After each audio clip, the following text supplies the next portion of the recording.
वास्तव में मृत्यु और जन्म के दो दरवाजे हैं जो एक दूसरे के आमने सामने हैं। प्राणी जब मृत्यु के दरवाजे पर पहुंचता है तो उस शरीर की मृत्यु हो जाती है। फिर आत्मा का प्रकाश उस शरीर को छोड़कर आगे चला जाता है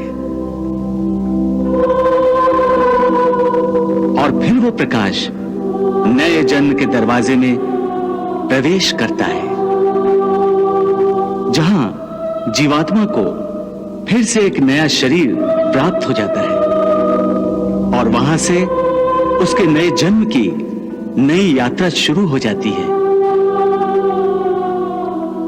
हे पार्थ, आत्मा नित्य है, इसलिए वो नहीं बदलती, परंतु शरीर नाशवान है, इसलिए एक ही आत्मा के कई शरीर बदलते हैं।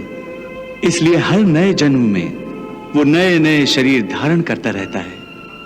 हर नए जन्म में आत्मा नए नए शरीर तो बदलता ही है, बल्कि हर एक जन्म में भी उसे जो शरीर मिलता है वो एक शरीर भी उसी जन्म में बदलता रहता है।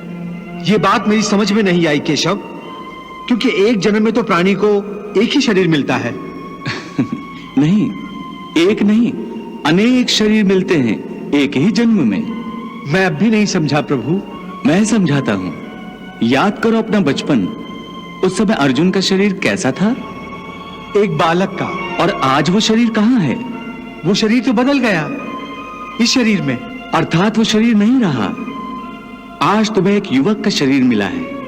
इसी प्रकार प्राणी को जन्म के समय जो शिशु का शरीर मिलता है, वही शिशु का शरीर काल के प्रभाव से एक बालक का शरीर हो जाता है।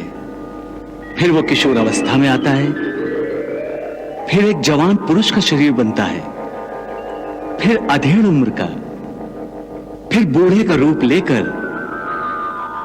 अंत में एक सूखे पत्ते की तरह जीवन के वृक्ष से टूटकर गिर जाता है। इस प्रकार जो शरीर पल पल छिन छिन अपने विनाश की ओर बढ़ रहा है, उस शरीर की मृत्यु का शोक ज्ञानीजन नहीं करते। इसी रूप के लिए शास्त्र कहते हैं कृष्णम वंदे जगद्गुरुम